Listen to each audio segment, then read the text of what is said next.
All right, so welcome back, everybody, to another week, another episode of my show. I'm Jordan, and this is taking a different perspective where I talk, discuss, review, and analyze all things film and media. So I'm sure that you all have heard the news by now, but as we all know, Moviepass is currently in a state of emergency, okay?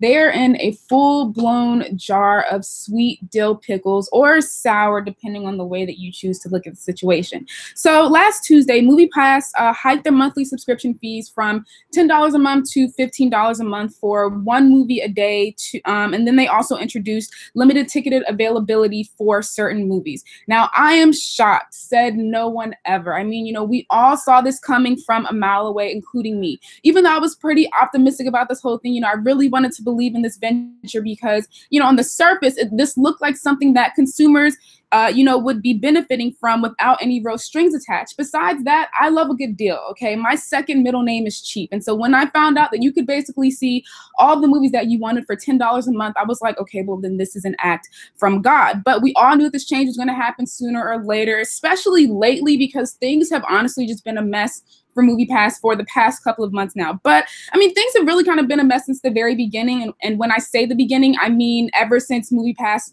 introduced this pricing model last year. Now, I personally did not know how much of a mess that Moviepass was in or that they had created until I really started working on this episode. So, like, when I really started getting into the nitty gritty and things like that, I saw that things were, like I said, things were just, they were a mess. But I have been watching this situation pretty closely. I haven't necessarily been reading every single article that mentions Moviepass, but I have at the very least tried to make note or bookmark, all of the articles that I've seen that have talked about Moviepass for the past year, or we'll say last couple of months, because I knew that I was going to talk about Moviepass in some way, but I didn't know how or what day or anything like that. But here we are with today's episode. Now, before I get into anything, I just want to preface all of this by saying that I never actually physically subscribed to Moviepass. And I'm sure that you all are hearing that and you're thinking, Jordan, how? You love movies, you have an entire show that's dedicated to movies in the entertainment industry. Wouldn't it have been more cost effective for you to have gotten Moviepass? And the answer to all those questions and or statements is yes, very much so. But I'm a loaf. Okay, this is just something that I know about me, and so yeah, that's just what it is. And so, yeah, it's, generally speaking, it's not really good to be a loaf. Like, we know that it's not good to, I'm sorry, for anybody out there that is, culturally challenged, if you don't know what loaf means or to loaf, it means to be a procrastinator or to procrastinate. And so, yeah, generally speaking, it's not good to be a loaf. My loafness does tend to bite me in the Dairy Air region more oftentimes than not. But I would have to say with this situation that my loafness has proven to not be in vain because, well, we see the outcome. Now, granted, I definitely could have saved myself some money, this past year. But at this point, it is what it is. So, yeah, I just wanted for you all to know that I don't have any personal experiences with Moviepass. Okay, everything that I'm talking about is just from an outsider's perspective.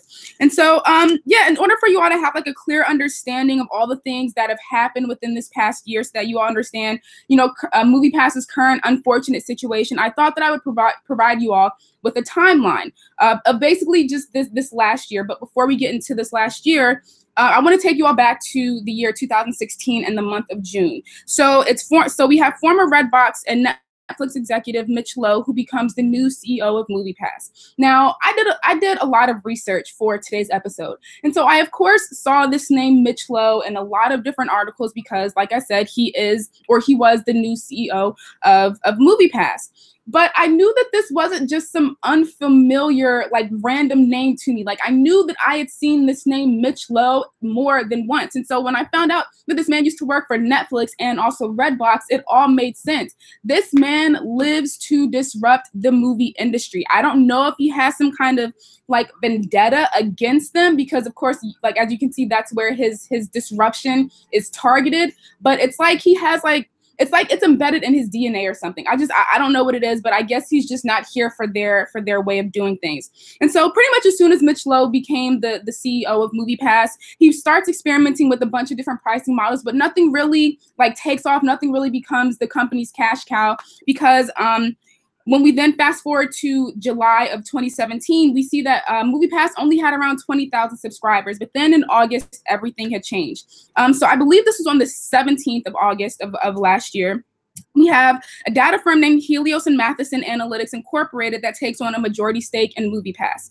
On the same day is when Moviepass had announced their new pricing model, where for $10 a month, you could see one movie a day. But it came with some catches. It was only good for one standard 2D ticket. You could not see the same movie twice. And you also had to be within a certain amount of distance to the theater in order for the service to actually work. I believe it was around 100 yards or so.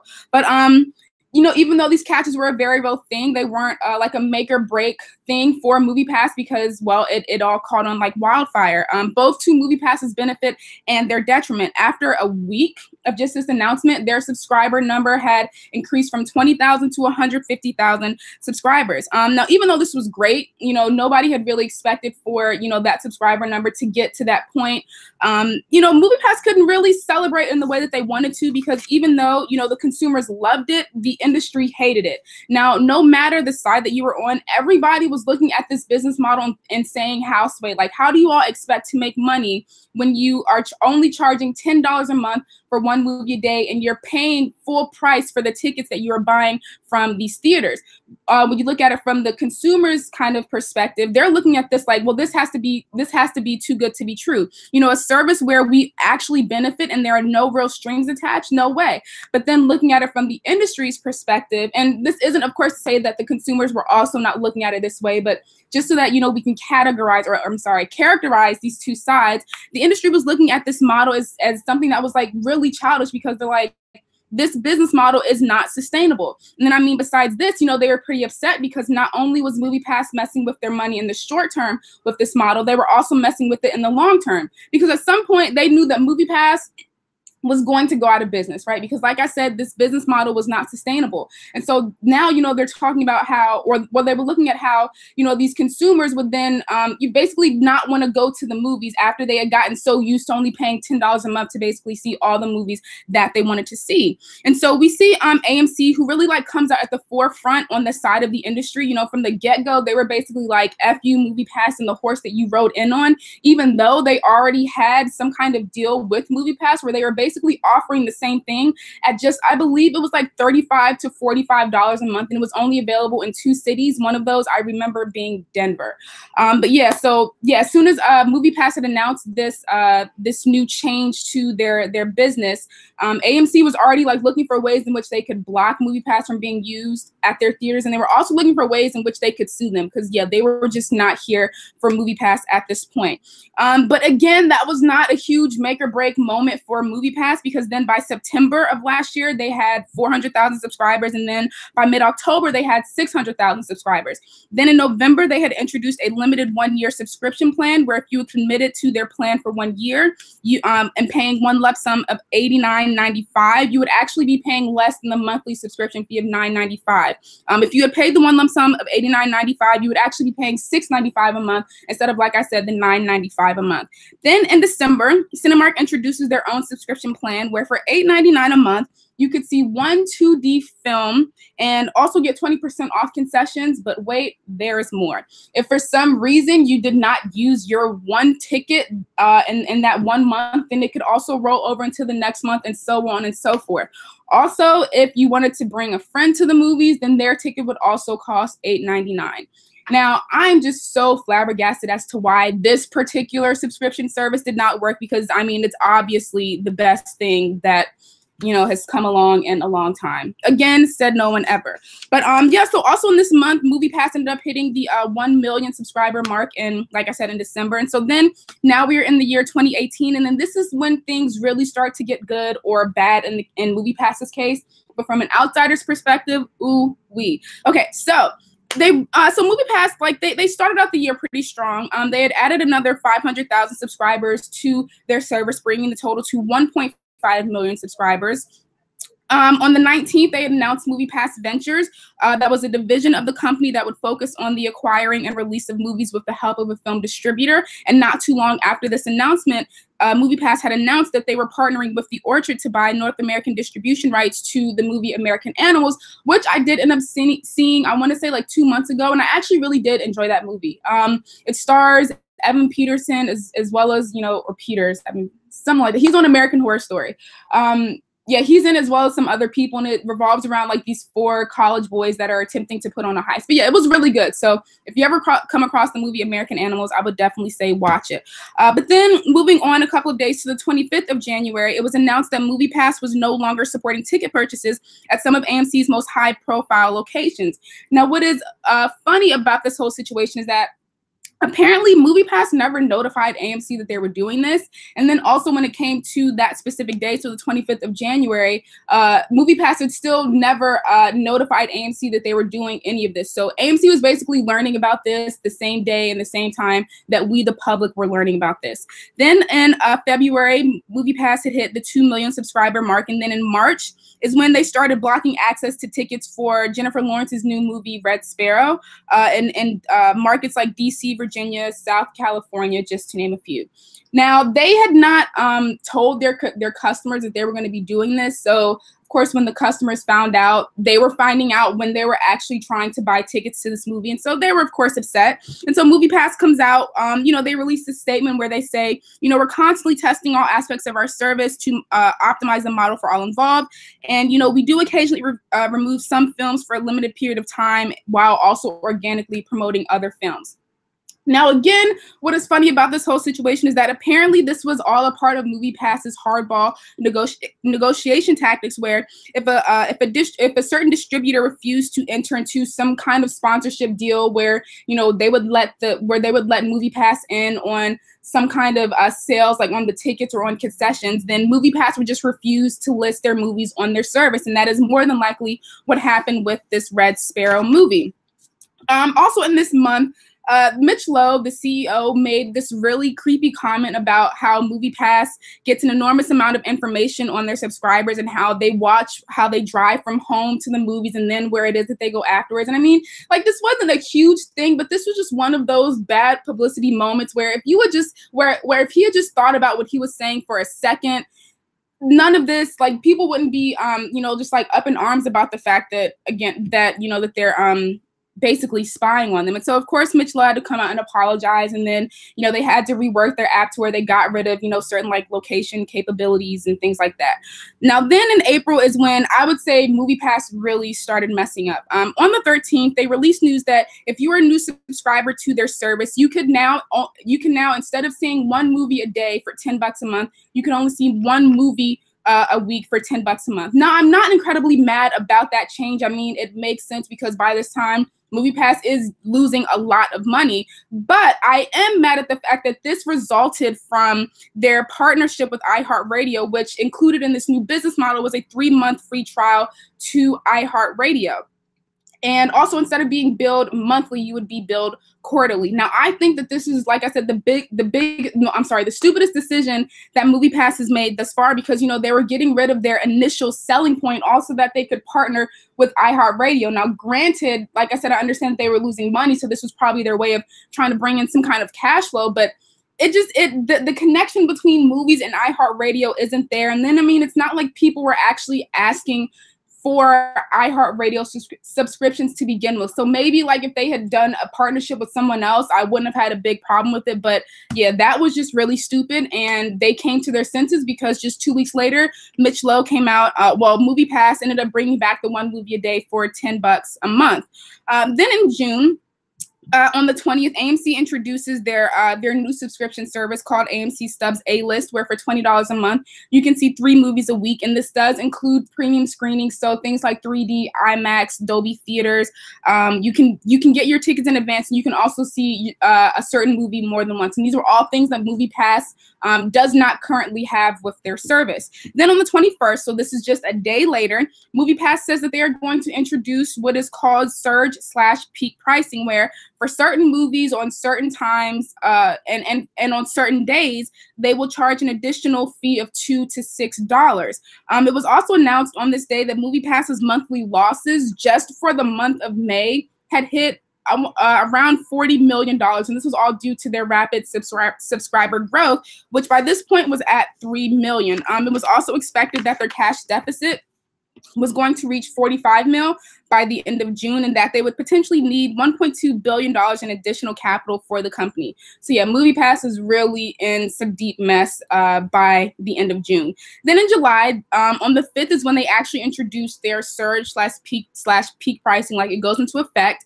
Then on the 6th, there was an outage where users could not purchase their tickets to through the service. Then on the 26th, there was another outage, but we all found out that this was all due to a shortage of money. So basically, Moviepass had run out of money, and they had to borrow like $5 million in order for their service to be back up and running.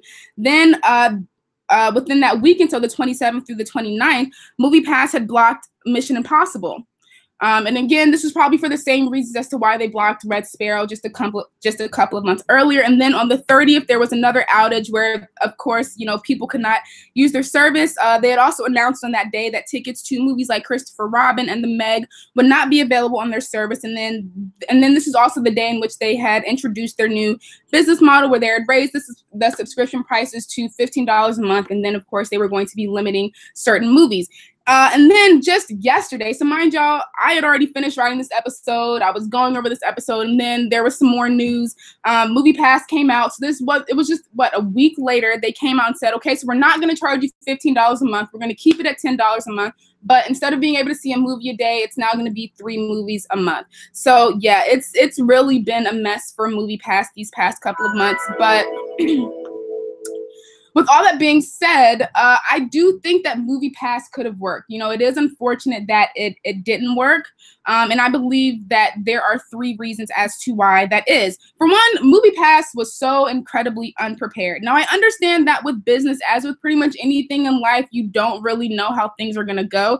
But it's clear as day, at least to me, that Moviepass did not have a clear strategic business plan for everything that was to follow, this new business model that they had set last August. What it seemed like is that they had looked at this 1 movie a day for $10 a month as just another pricing model that they were testing out, instead of something that would actually catch on. I mean, people hear $10 a month for basically all the movies that you want to see. Of course, people are going to subscribe to your service. That's just what it is. And so then once it actually did catch on, Moviepass was like, oh, okay, so now we actually have a business to run. Like, we have to make sure that things are going to run smoothly. But, they didn't really, that didn't happen, as we can see. One of the complaints that I saw initially when Moviepass had dropped their prices was that their customer service was trash.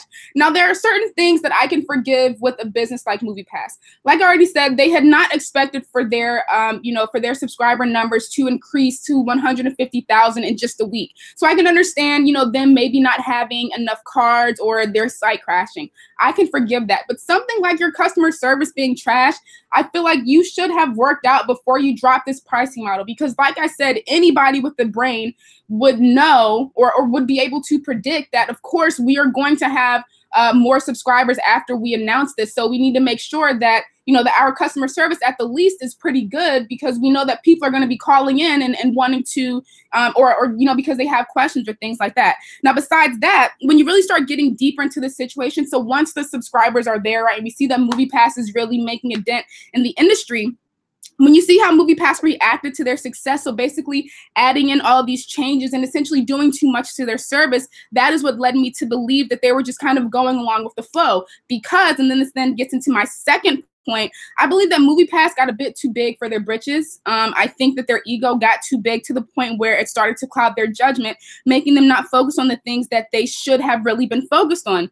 They're out here blocking movies from their service because they're in their feelings that negotiations fell through, all the while, promoting other films because petty. They're out here trying to acquire movies. They're out here dropping support from certain AMC theaters, all because they can, right? And they want to show that they're the big dog and that they mean business. They're out here having these stupid publicity blunders, like saying, oh, well, we watch everywhere that you go, like this is some George Orwell book. Now, granted, we are basically living in a George Orwell book, but I mean, anybody with the brain would know that you shouldn't actually come out and say stuff like that, right? Especially if you're depending on these consumers, right? You don't want for your consumers to feel uncomfortable when using your service. Besides that, of course, like I said, they're also messing up the very thing that got them these subscribers in the first place, that being their, their selling point of a movie a day for $10 a month, right? They changed that to one movie a week, all because they wanted to partner with iHeartRadio. And then they're out here selling merch. Like, they're out here taking the money that could be put into, you know, possibly making sure that their service doesn't go out of business, and they're buying merch. As if the people that are out here like subscribing to their service, that are going through this emotional roller coaster, would then actually want to go out and advertise Moviepass on their body. Now, I'm not gonna lie though, I have been thinking about copying a Moviepass hat just because I love hats, and also Moviepass is a company that I never ever want to forget. Like, I really want some kind of memento from this company, just because, yeah, this whole situation is really interesting. And like I said, I really do think that it could have worked.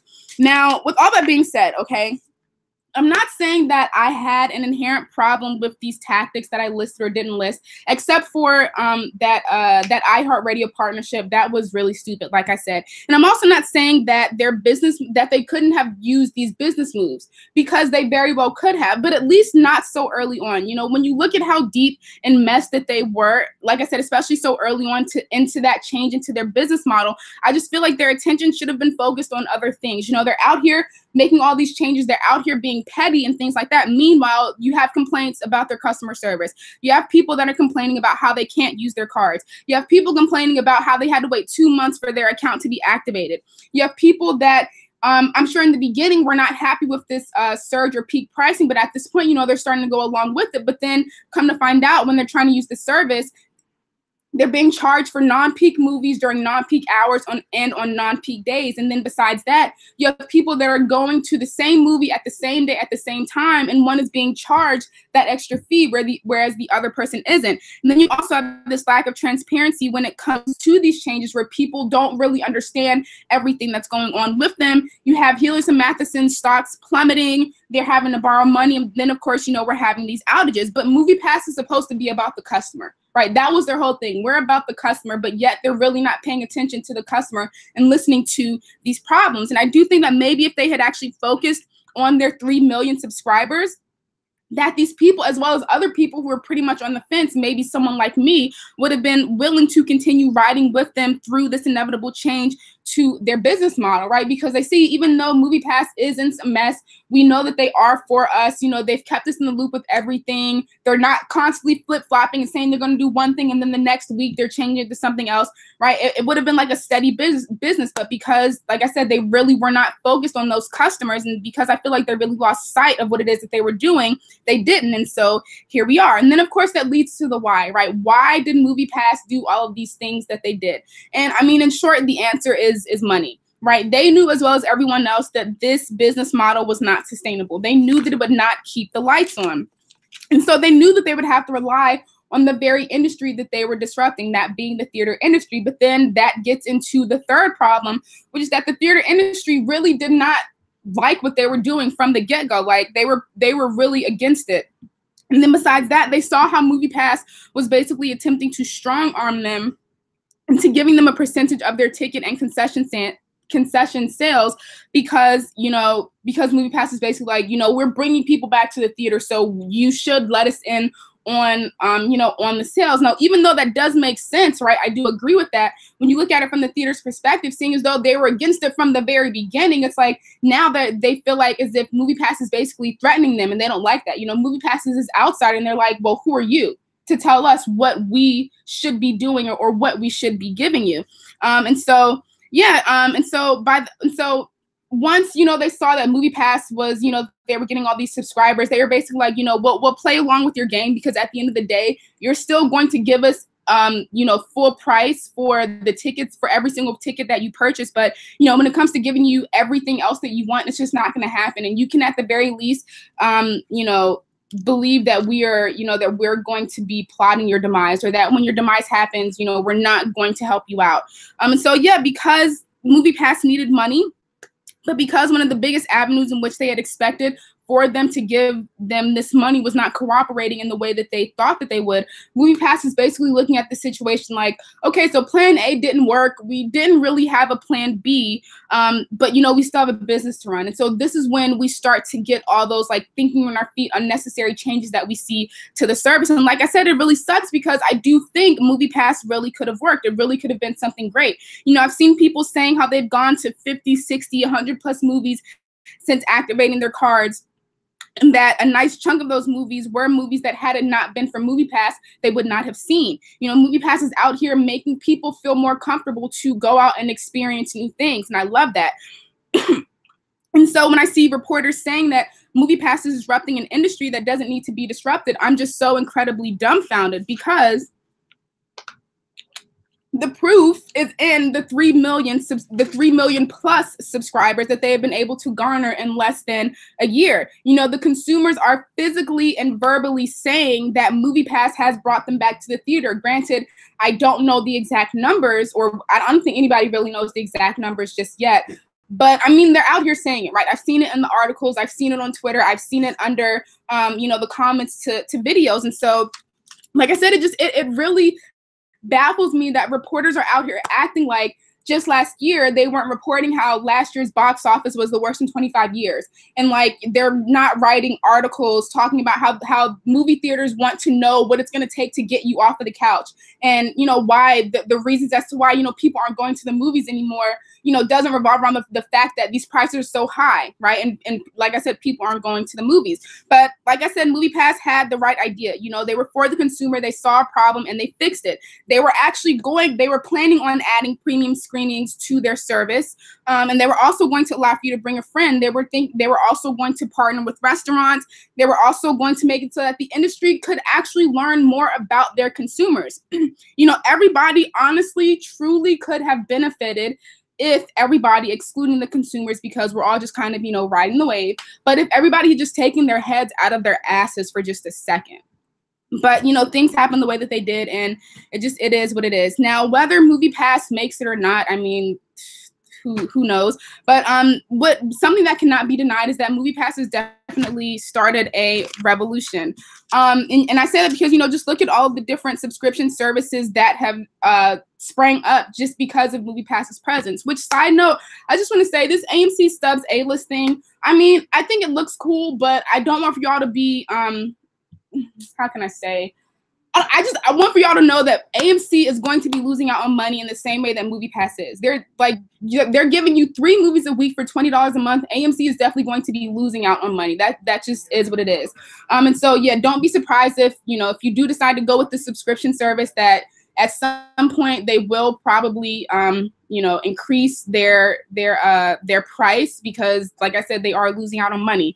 Now, I do have to say though, if I had to choose a subscription service to, become a subscriber of, I think that I would still go with Moviepass. But, okay, let me explain what it is that I'm saying first. Okay, I do think that 3 movies a month for $10 a month is still really good. Like I said, I'm cheap, so $10 a month, I'm good with anything. And then, besides that, three movies a month, I think, is a really good number. Like, even though I do like to go to the movies, I'm not going to be going to the movies 3 times a week.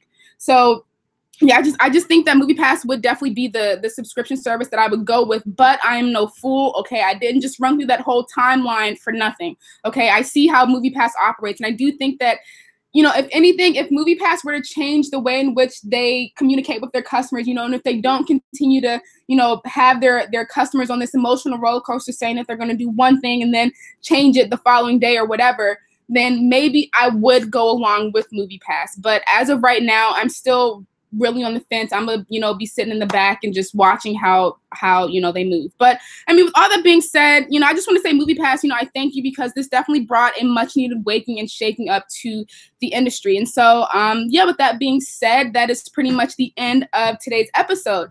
So yeah, like I said, there's a lot to the situation. There was a nice chunk of information and things that I wanted to talk about that I, couldn't talk about because of time. But, hopefully I did give you all enough information, or, enough of a general overview so that, you all, you know, are able to look at this whole Moviepass situation more from, you know, an objective kind of standpoint. And, you know, so hopefully you can also, you know, make your own kind of conclusions, or so that, you know, you actually want to go out and learn more about, you know, all the stuff that's going on. But yeah, I mean, in terms of this show, I do it every week from 12:30 to 1 every Tuesday. I will be here next week. I'm going to be doing another interview with someone else, and we are also going to be reviewing a new movie that's going to be coming out this week. You can go ahead and guess. I mean, yeah, I would say go ahead and guess the movie. But yeah, I mean, if you had any comments, questions, or concerns about anything that I talked about today, please hit me up either at on Facebook at Jordan CHISLEY, or on Twitter at JORDI Reviews, and you know, we can get some conversation started. But yeah, with that being said, that will end today's episode, and I will see you all next week. All right, bye.